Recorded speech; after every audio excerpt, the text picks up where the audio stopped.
Last June 15 ay Father's Day. So, belated happy Father's Day sa lahat ng mga tatay dyan. Ang masasabi ko lang, as long as you have a father who cares for you, who loves you so much, yeah, cherish them, be grateful. Because not everyone has a father like you, or not everyone has a father who loves them so much. And probably meron din mga ibang mga bata na hindi na halos nakilala ang kanilang ama, or probably yung ama nila ay nasa malayong lugar. Pero as long as you have a father who show their love, be grateful, appreciate them, because yeah, your father is strong, but hindi lang nila sasabihin yon, they can be weak at times. So yeah, show them your support, because it will give them strength, it will give them joy and happiness, and it will give them motivation to serve your family, to protect your family more, to love your family more. And as a father right now, I'm getting emotional every time na biglang may lalabas sa newsfeed ko sa Facebook or sa YouTube about yung mga bata na nag-struggle, parang nanginginig sa takot kasi nasa giyera yung bansa nila, wala silang makain, may sakit yung kanyang mga magulang, and uh, it hurts me a lot emotionally. So, kaya ako ginawa tong video na to, it's because, yeah, there are a lot of children out there who needs our support.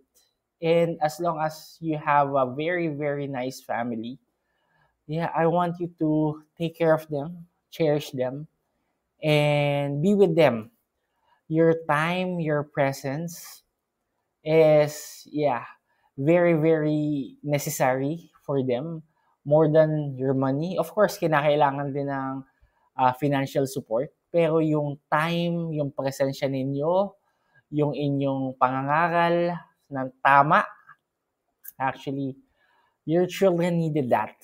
And yeah, as a father right now, kahit minsan napakarami dyan ngayon, street children, mga children na very innocent, na hindi nila deserve yung buhay na meron sila. And probably hindi sila as good as you, as a father. Meron silang mga, yeah, different father. But yeah, be grateful for a very, very good and nice family that you have. And I encourage you, I motivate you na sana, if you have more resources financially, sana matuto rin tayo mag-share sa mga batang nangangailangan, sa mga batang nangangailangan ng ating suporta, ng ating motivation, ng ating finances, ng ating oras, because actually they needed love. And I hope na kapag minahal natin yung mga batang ito at napuno sila ng pagmamahal, naniniwala ako that they will still grow up to become a better person, to become a person of love. And yun yung kinakailangan ng mundo natin ngayon. They needed a good father. They needed a loving parents. So, ayun. Again, belated happy Father's Day sa lahat ng tatay, sa lahat ng mabubuting tatay na nandyan. So, mabuhay kayong lahat. God bless.